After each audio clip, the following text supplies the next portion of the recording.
Okay, so I ran the numbers on what the TNA podcast costs to run me each month, and it is huge. Here's the breakdown. $2,000 a month goes to my podcast editing company. They are amazing at what they do, but they are bloody expensive. Another $2,500 a month goes to team who help me get the podcast out on all the platforms. So creating social media snippets, putting it on the website, creating the blog, creating the video for YouTube, the list goes on. Plus, I spend another $100 a month for podcast hosting and my recording platform. So that's a total of $4,600 a month. Oh my God. Now that doesn't take into consideration any of my time or expertise. And I can spend more than 10 hours on one 30-minute episode, as I love to deep dive researching and reading literature to articulate succinctly and practically on complex sports nutrition principles. Now, what you put in your ear holes that sounds super simple and easy is in fact a huge production behind the scenes. So if you love the TNA podcast and would like it to continue ad-free, I'd love your support. For less than the cost of a gel, you can give back to the show at dietitianapproved.com/legend. Here you can make a small donation of your choice or set up a small monthly ongoing thank you. If I've helped you even a little bit over the years, it's a great way to say thanks. And when you do, please leave me a message, as I'd love to give you a shout out to say thank you back. Today, I had the pleasure of speaking with dedicated triathlete of 15 years, Tony Hampton, who is also a member of the Triathlon Nutrition Academy program. And he has had a pretty remarkable transformation that I would love him to share with you. He is an American triathlete from Fort Wayne, Indiana. How's my American accent? But he came into the TNA program, I guess, looking for answers, and specifically for him around triathlon and diabetes. It's something he was looking for answers for many years and couldn't really find what he was looking for.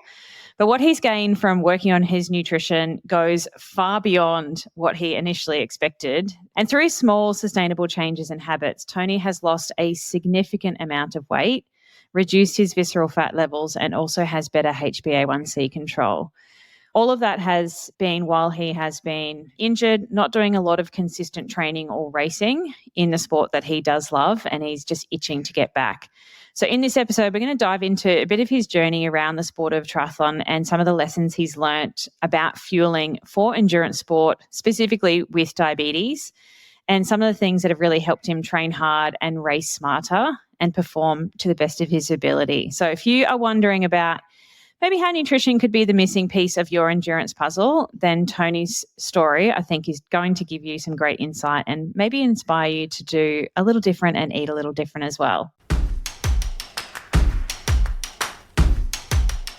Welcome to the Triathlon Nutrition Academy podcast, the secret weapon in your ears for triathletes who want to get fitter, faster, stronger, and healthier with evidence-based nutrition. All right, welcome to the podcast, Tony. Thanks. Love being here. Thanks. So to kick us off, can you share a little bit about your journey into the sport of triathlon, how you got started and what made you fall in love and head over heels for this crazy sport that we do love? So I've been an athlete my whole life. It's always been, team sports. But when I got out of the military and had a bunch of young kids running around my house, the sports kind of went away, but the competition level was still there. So I'm like, what am I going to do? My neighbor happened to have just done an Ironman, and I was talking about it to him. And it was always one of my goals was to complete an Ironman, which I still haven't done, but there's always time. There's still time. But I do have one on the schedule. So I'm going to get there. But through that process of starting to run and then get into the triathlon, I had to start running because I didn't have a bike and I had no place to swim. And then picked up the bike, picked up a place to swim, started small in my journey, sprints and Olympics, a couple of half marathons, and everything was great. But then problems started when the training started lasting longer than 2 hours. I got to a point where it was like I had no energy left. I didn't know what to do, thinking that diabetes was the problem. Everybody's like, oh, just take a gel. Well, a gel is carbs and carbs is bad. And therefore I didn't do it. So that made it really, really tough.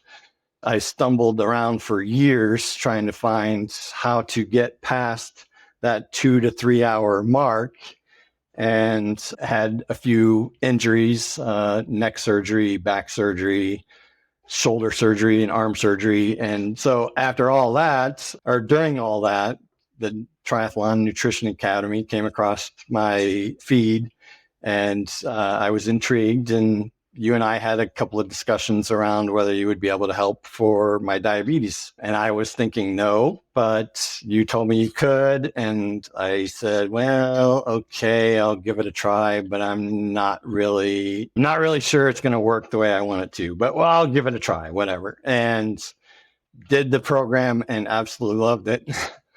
I've learned tons about carbs and diabetes. I'm not afraid of carbs now. I was a little carb phobic when I joined.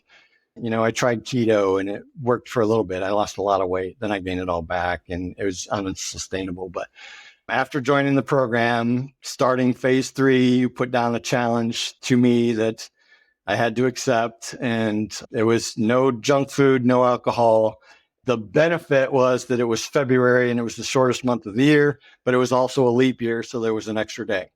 But I said, okay, fine, I'll do it. 29 days, it can't be the end of the world. And that started me on a weight loss journey. You also gave me a target for race weight, which was about 25 pounds lighter than what I was at the time. But I had lost a couple of pounds right before that started. So I count that as 30 pounds that I lost as part of that challenge. And that challenge is still ongoing. I love that you shared that you're like, I'm going to do this program, but I think it's going to be not as good as you expected. And this chick says she can help me, but I don't think she can. I was skeptical. Nobody else has been able to help me, and everybody's put their 2 cents in. So it's been a long journey, obviously. So, almost 15 years. I was probably at the 13-year-ish mark when I started the TNA program. So a lot of failures before that. I say there's a lot of trial and error, and more error than there was anything else. So.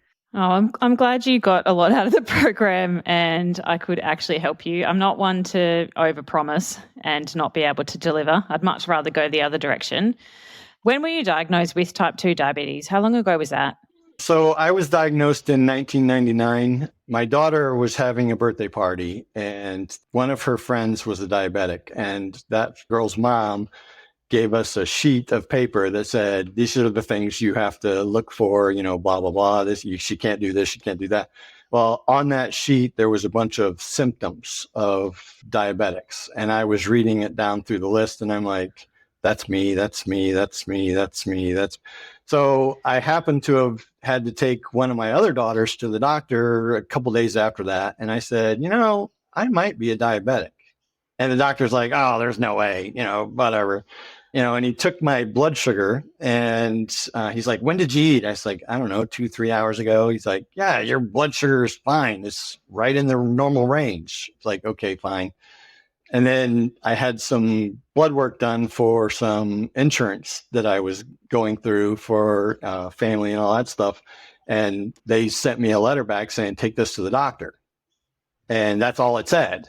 And it was right at the time of the internet not being the internet. So what did we do? There was no Google then, right? So I took it to the doctor and he's like, yeah, you remember a few months ago when you told me you're a diabetic? Yeah, you were right. You're a diabetic. So oh, man. That was 1999. And how did that change your approach to nutrition and even training and exercise back then? Oh, so I had to go through a nutrition class and they gave me a bunch of targets. All my meals had to be 60 carbs or under. And that's quite a lot. It was a lot more than what I ended up actually eating for a good portion after that. But the typical serving size, your fist of, your piece of meat, all that stuff. And just monitor your blood. And I wasn't even on medicine. And a little bit after that, they put me on medicine and then they took me off for a long time. I was off of medicine for probably a good 10 years. And then 2020 my blood sugars and A1C started to go a little high, and they put me on medicine at that point. And that's when it really started to become real stuff that I needed to change and to look for change. And that's when the program really, for me, was like, okay, I got to find a way to stay healthy. And so before you joined the Triathlon Nutrition Academy program, what did you know about nutrition and training for diabetes? Like what was your baseline that you were coming in from? Yeah, there was none. I did a 70.3 in 2021, and the whole race, I took in 60 carbs. Wow. Were you fat adapted at that point though? Not really. I mean, I was dabbling in keto at the time, but I was training harder than, a zone 2 workout, which that's all keto is good for, is zone 2 workouts. And I probably only had a liter of water through the whole 6 hours and 15 minutes that I was out there, and very little salt. And shortly thereafter, I learned I was a heavy sweater. In fact, I lose a liter on the bike, a liter and a half on the run of water. And my sweat content is 1,760 milligrams of sodium. So I wasn't even anywhere near those for 1 hour, let alone 6 hours. So yeah, that's craziness. So I remember really vividly the way that you ate before was very low carb. And I think that's a lot of the messaging that you get as a diabetic is carbs are bad, carbs are evil, just stay away from them altogether. And when you layer in triathlon training to that piece, like that's just going to set yourself up for failure. But then you become scared of eating carbohydrate because you don't want to increase your blood sugar levels. And so it's a really big catch-22 vicious circle that you get into, that you become afraid of them, but you need more, but then you don't want to put them into your life. So it's really, really difficult. And it's one of the reasons that I guess I put you on the challenge, because you're stubborn AF. Sometimes it does take me a little while to figure somebody out, but once I figured you out, I'm like, right, I've got Tony figured out. Yeah, push his buttons and get him to actually make some change. And I'm so glad that we did that because, I set him a challenge and he had the support and camaraderie of the group and the cohort that he was going through, which, each week in Power Hour and stuff as well, which was so much fun because everyone was your accountability buddy inside that group as well. It wasn't just me checking in. Everyone was cheering you on as well. Right. We started in February and I set your kind of race weight for an event that you were planning on doing in November, I think it was.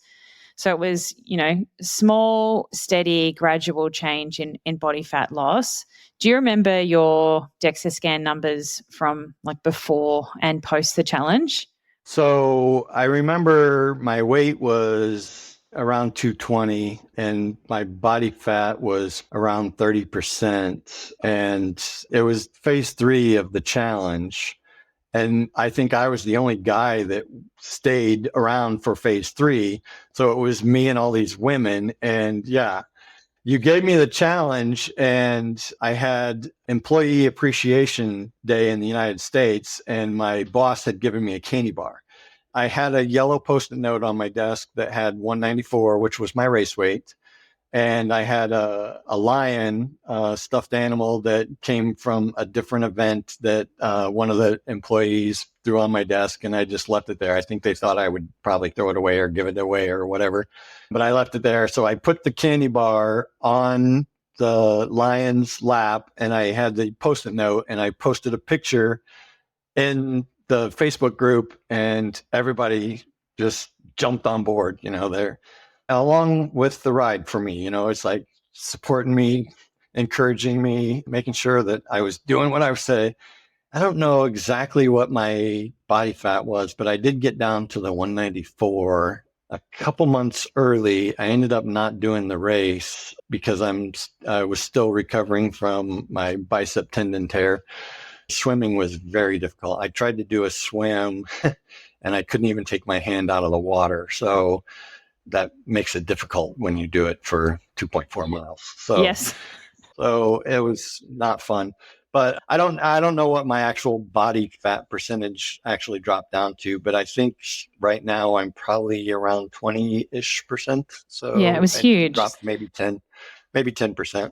One of the values of getting a DEXA scan for you was that your visceral fat specifically reduced significantly. So that's the fat that sits around your organs, and we don't want that. We want that number to be as low as possible. And for Tony, that number was relatively high. A lot of that was in my torso, and there's some still there. There's work to still be done, but yeah, it's not nearly as bad as it was. Yeah, thank goodness. And the other thing that's changed for you, I guess, is your HbA1c control. Can you talk to some of those numbers? What's happened over the last 12 months?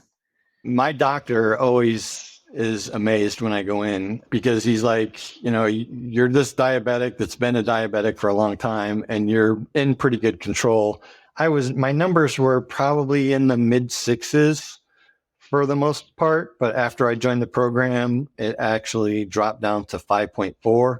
It's since risen a little bit, but I'm still at like 5.6 or 5.7. So, which is borderline whether you're diabetic or not, but I'm still taking the medicine. So I can't say that I'm not, because if I didn't take the medicine, it might be higher.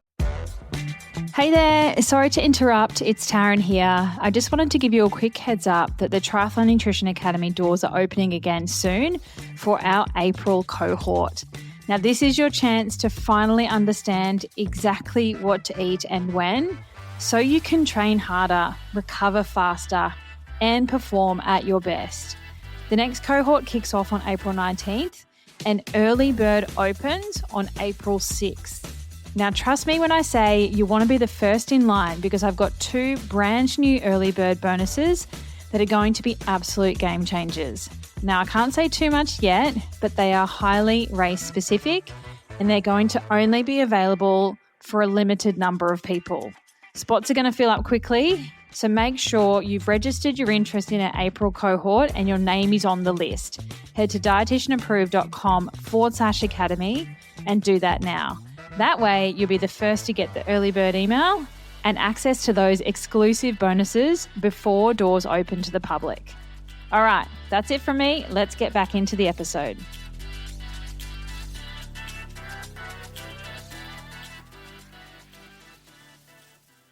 Are you looking at maybe going off medication in the future? I want to, but I'm not sure if I'm there yet. I still got a little bit of work to do. In fact, I have a meeting with my doctor next week to discuss that very thing. That's exciting. I've noticed that 194, which is what the race weight was, is the lowest I could go, even if I starved myself. It seems like that's where my medicine is stopping me from losing any more weight. So that's one of the things that we're going to discuss next week. That was a long journey, right? That's for your entire duration of the TNA program. We're working on that sort of stuff. And nutrition is not a set and forget. It's something that you'll always need to work on. So the next phase for you, and in my mind, is increasing your muscle mass and keeping that body fat coming down, or at least maintaining itself. And if we can get some more visceral fat off, I think that's going to have huge advantages for you long term, which is really exciting, Tony. So it was a really good shift and really good change. So maybe after your discussion with your doctor next week, we can talk in our alumni power hour about what your next challenge is. My goal is to drop some more body fat and hopefully hit the gym and build some more muscle mass. So, yeah, I think that's a great next step. So for you, as you were going through, you joined this program thinking, I don't even know if this chick knows what she's talking about or if she can help me. Was there any aha moments or surprises that you were like, oh shit, she actually can help me and this is working? Is there anything that you learned that shifted your perspective? The one thing I thought I had nailed was my recovery nutrition. And that was the very first thing that we covered. And I couldn't have been more wrong. I was like, wait a minute, that's the only thing I know I have dialed in and it's not right. So it wasn't bad, but it wasn't to the level that it has become since I've joined the program. So yeah, the very first week, the light bulb went off. It's like, okay, I don't know as much as I thought I did. Obviously, 25 years as a diabetic, I've learned quite a bit, and I've learned a lot more since just joining the program. So yeah, that's so amazing. Thank you. I'm glad that I came through for you. you haven't done a lot of racing over this period of time because you've been injured and nursing some war wounds, but your race day fueling is, I guess, completely different to what you did before, having 60 grams of carbs for an entire 70.3. What has changed in that space since coming through the TNA program? I think it was right after phase 2, I had Clash Daytona, and this would have been December of 23. And I successfully took 60 carbs per hour. And I did that as a swim bike. So there was no run, but I did 60 carbs an hour on the bike. And then since then, I've been training at between 90 and 100 when I do longer rides of 2 hours or more. And on my run, I think I'm probably somewhere around between 60 and 75, just depends on what carb I take with me when I go, what gels and chews I take. I predominantly train with Morton and Precision Fuel and Hydration stuff, mostly because some of it's on the race course and some of it just works really well for me.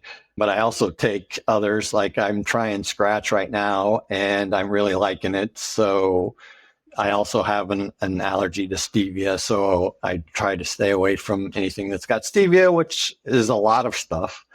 But I do try to take more so that if something isn't available that I would normally take, I'm probably going to be safe to take it during a race if I absolutely had to. Yeah. Wow. That is a huge shift, Tony, to go from 60 grams of carbohydrate for an entire 70.3 to doing it sort of per hour. Have you had to get over some mental hurdles and blocks to do that with diabetes, or have you been okay? I do wear a CGM, and so that helps a little bit. And I can kind of see my numbers as they go up and down. So it's not as scary, and being able to continue going and going hard is mind-boggling, I guess, just because I'm like, okay, normally I would be like wiped out, like barely turn the pedals, and here I am charging away like there's no tomorrow. So yeah, it's been a big shift. If I didn't have a CGM, it would be really, really scary, I think.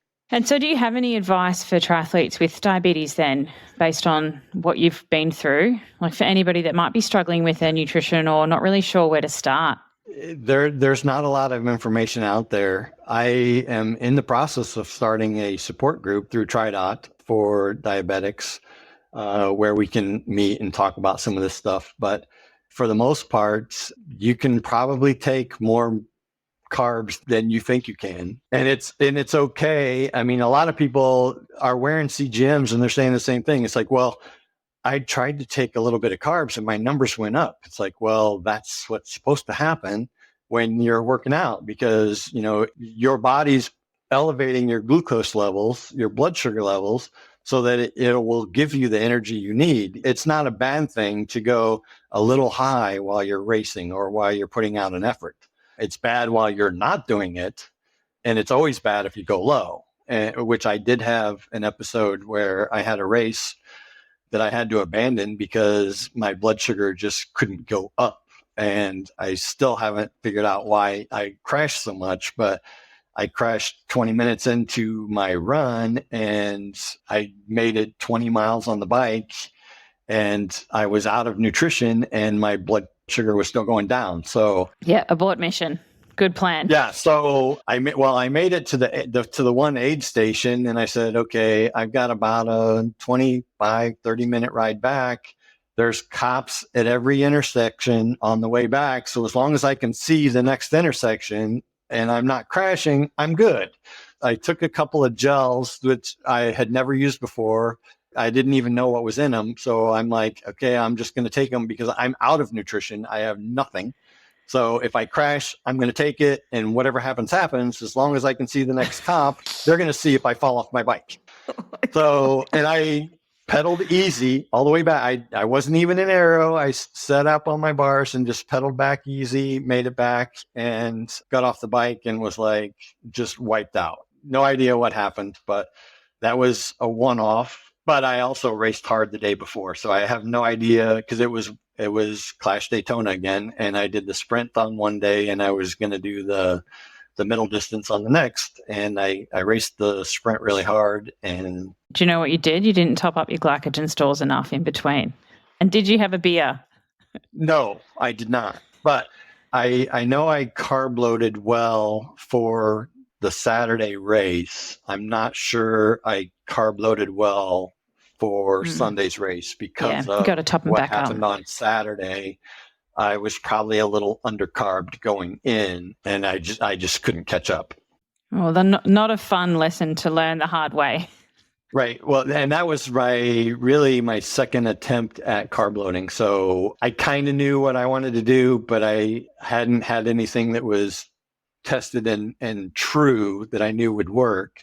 So I was kind of playing with fire, I guess, but I was really doing the race for fun. It wasn't like I was trying to set a PR or anything like that. So it literally was an end of the season, let's party. Well, at least you know what not to do next time.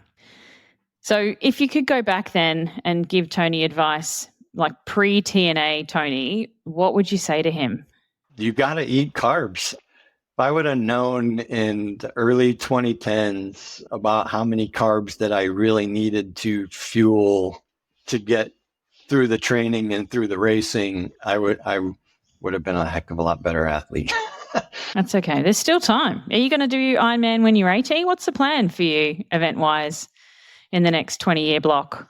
Hopefully, November, I arrive to the start line in Ironman, Florida, healthy and ready to go. That'll be my first attempt at Ironman. And I'll be 58, but it's not, this is something that I'm going to do until I can't get on a bike anymore, or I can't jump in the water, or I can't run. And if I can swim and I can bike, I'll just have to do it fast enough so that I can walk the marathon or do the Ironman shuffle or whatever. But I was never a one and done kind of person. It was like, okay, I know when I get into the sport, I'm going to stay in the sport because I'm ultra competitive and stubborn. I will race you in mowing the lawn if that's what it takes. I mean, I'm that competitive. And so I'm going to do it until I can't anymore. So are we racing at Sunny Coast in the swim then? Is it on like Donkey Kong? I have my limits. I'm going to have to gain about 20 minutes of speed to compete with you, but you're not in my age group either. So there's that. Well, I'm not in Kelly's age group or Steve's or anyone, but they still want to race me. They still want to race the Australian that can swim. Yeah, I'm still recovering from my separated bicep. Oh, yeah. So Okay, all right. Backpedal. Eventually, maybe. Not this year. Maybe next year. Okay, cool. So for somebody that is not a part of our amazing TNA community, like I love the camaraderie we have, what are some insights or even some words that help to describe it for somebody that's not a part of it? Because it's really, for you, it's really helped you stay accountable and motivated through the challenge that I set you. Right. So everybody knows that the sport of triathlon is accepting of everybody, right? We take everybody, and the TNA group just takes that to another whole new level. It's like I've got friends that I haven't met, but yet if they called me up and said, hey, I need your help, I'm going to help them.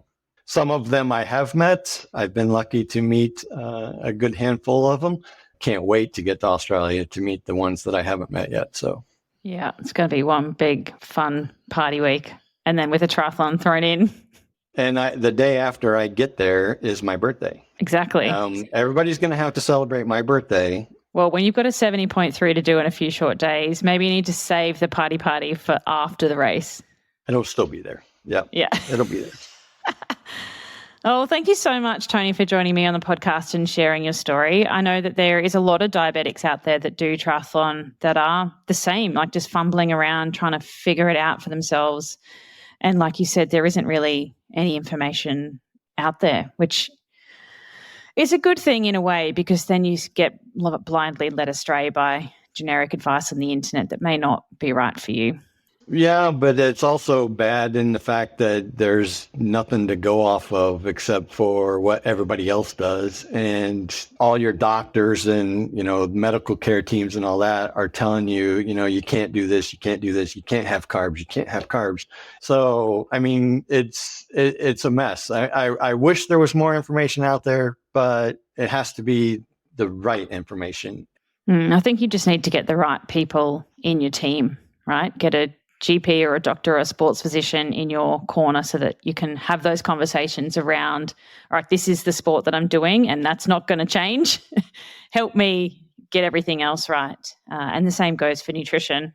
My doctor has finally accepted the fact that I'm going to be doing these long course events, and he's an athlete anyway. So he says, when you came in here and told me you're a diabetic, my very first meeting with him, and you do all these triathlons, I'm like, there's no way this guy knows what he's talking about. He's way off base. This is what my doctor thought of me. And then 3 or 4 years later, he's like, oh my gosh, this dude is doing all this stuff. I've got to help him. So our next meeting will be an interesting one. Well, thank you so much, Tony. It's been great to share your story, and I'm very excited to meet you in the flesh at Sunny Coast 70.3 later in the year. Can't wait. Thank you. Bye.